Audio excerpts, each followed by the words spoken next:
ልዑል ራስ መንገሻ ስዩም ስለ ዘርአይ ደረስ 20 የምንሆን ሰዎች በግዞት ወደ ጣሊያን ከመጣን በኋላ ቪያሌ ካሜሎቻና ፎሮ ሞሶሎኒ በሚባል ቦታ 3 ፎቅ የሆነ ህንፃ ላይ መኪና ተመድቦልን በየቀኑ በቁጥራችን ልክ ስንቅ ይቀርብልን ነበር። በጊዜው 21 ዓመት የሚሆነው ዘርአይ ደረስ የሚባል የኤርትራ ወንድማችን በስንቅ አመላላሽነት የተመደበልን ሲሆን እኔም ገና የ9 ዓመት ልጅ ነበርኩ። የጣሊያን ትምህርት ፊደል ለመጀመሪያ ጊዜ ያስቆጠረኝ ዘርአይ ደረስ ነው። ልዑል ጌታዬ ዘንድ ከሰዓት ደብተሩን ይዞ እየመጣ ሲጽፍና ሲያወያይ እየዋለ ከሳቸው አይለይም ነበር። ታዲያ ከዕለታት በአንዱ ቀን አርብ ማታ የጣሊያን የውጭ ጉዳይ ሚኒስተር ለእናቴ ከኢትዮጵያ የመጣ ጎራዴ ስላለ እሱን ይዘህልኝ ወደ ናፖሊ ሂድ ስላለኝ ወደዛው መሄዴ ነው በማለት ዘርአይ ደረስ ልዑል ጌታዬን ይሰናበታል። ዘርአይ አርብ ማታ ተሰናብቶን በማግስቱ ቅዳሜ የደረሰው አይረሳኝም። ሜዳው ላይ ብስክሌት እየተጫወትኩ ሳለ ሻለቃ ቶሪዛኒ የሚባል እኛ ጋር የሚቀመጥ የጣሊያን የጥበቃ ኃላፊ በትዕዛዝና በቁጣ ቶሎ ግባ አለኝ። ልዑል ጌታዬ ወደ ሳሎን ወርደው ምንድን ነው የሆነው ብለው ጠየቁት። እሱም ዛሬ በጣም የሚያሳዝን ትልቅ ነገር ደርሷል አላቸው። ዘርአይ ደረስ የሚባለው የእናንተ ባልደረባ ሮማ ፒያሳ ዴቹንኩዌ ቼንቶ የ500ዎች አደባባይ በሚባለው በዶጋሊ ላለቁት የጣሊያን ወታደሮች የተሰየመው ለገሃር ወደ ናፖሊ የሚሄድ ባቡር ካፖርቱን ለብሶ ሲጠብቅ ነበር። በአጋጣሚ ከአዲስ አበባ የመጣው የይሁዳ አንበሳ ሐውልትም እዛ እንዲቆም ተደርጓል። ፔዲስትራሊ እየተሰራ ቆይቶ የሚመረቅበት በዓል የሚደረግበትም ቀን ስለነበር ያልመጣ ጦርና ህዝብ አልነበረም። የኢትዮጵያ አንበሳ በሮማውያኑ ተኩላ ተረገጠ፣ ድሉ የኛ ነው፣ ፋሺዝም ለዘላለም ይኑር እየተባለ ሲጨፍርና ሲዘፈን ነበር። ዘርአይ ቆም ብሎ ቆሞ እያለ አንድ ኮሎኔል 3 ሻለቆች ተጠጉት። ምን እንደተነጋገሩ ባይታወቅም ዘርአይ ጎራዴውን መዞ የኮሎኔሉንም የ3ቱንም ሻለቆች አንገታቸውን በቁመናቸው እያሉ እየቀላ ጣላቸው።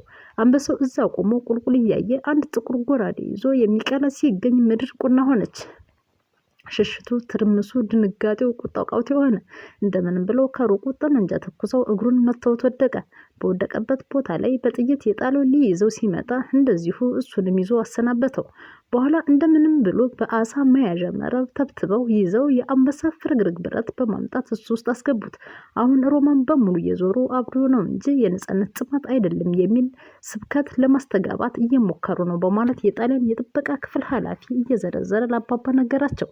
ዘርአይ ደረስ ወደ እስር ቤት ተወስዶ በቂ ሕክምና ስላላገኘ በቁስሉ ምክንያት ከጥቂት ወራት በኋላ ህይወቱ አልፏል። የኋላው ከሌለ የለም የፊቱ። ይህ የኛ የኢትዮጵያውያን ታሪክ ነው።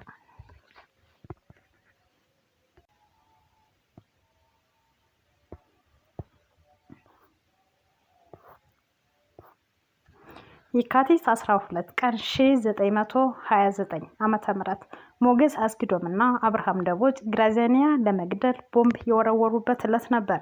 ዝክረ ታሪክ ከ88 ዓመታት በፊት ልክ በዛሬዋ ዕለት ታሪክን የኋሊት በባርነት ኩነኔ ለነጻነት መሞት ጽድቅ ነው ያሉ ጀግና ወጣቶች ናቸው። ሞገስ አስጊዶምና አብርሃም ደቦጭ ከሌሎች 3 ጓደኞቻቸው ጋር በመሆን ሀገር በክብሯ እንድትቀጥል በድብቅ ሲመክሩ ቆይተው በመጨረሻም በዛሬው ዕለት የፋሺስቱ መሪ ግራዚያኒያ ላይ እምቢተኝነታቸውን ከቦምብ ጋር ወረወሩ።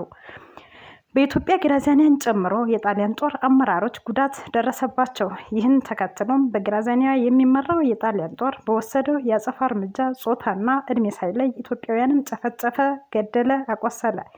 የታሪክ ድርሳናት እንደሚያሳዩትም በዕለቱና በነበሩት ተከታታይ 2 ቀናት ከ30 ሺህ በላይ ኢትዮጵያውያን መስዋዕት ሆነዋል። የጣሊያን ጦር በአዲስ አበባ ሳያበቃ ቦምብ በመወርወር ጥቃት ያደረሱበት ወጣቶች ተሸሽገውበታል ብሎ በጠረጠራቸው ቦታዎች በገዳማትና አድባራት እየዞረ በተለይም በደብረ ሊባኖስ ገዳም አሰቃቂ ጥቃት ፈጸመ። ነገር ግን ያልገዛም ባይነት መንፈሱን መግደል አልቻለምና ከ4 ዓመታት በኋላ በጀግኖች ኢትዮጵያውያን አርበኞች ተገርፎ ኢትዮጵያን ለቆ ወጣ። የኋላው ከሌለ የለም የፊቱ። ይህ የኛ የኢትዮጵያውያን ታሪክ ነው።